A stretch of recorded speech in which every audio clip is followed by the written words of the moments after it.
The Great Pyramid of Giza, a colossal enigma waiting to be unraveled, built over 4,500 years ago. The Great Pyramid is more than just a pile of stones. Inside, it's a labyrinth of mysteries. First, there's the King's Chamber, an empty room with a granite sarcophagus. No mummy found here, though, just pure ancient intrigue. Next, the Queen's Chamber. Smaller but still fascinating. This room holds two mysterious shafts leading nowhere.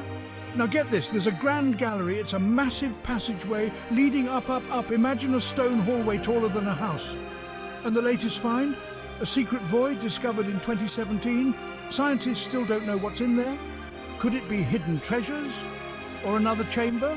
The Great Pyramid is like a giant jigsaw puzzle. Every piece we uncover brings more questions and wonder. So, next time you think of Egypt, remember, the Great Pyramid isn't just a monument, it's a mystery waiting to be solved.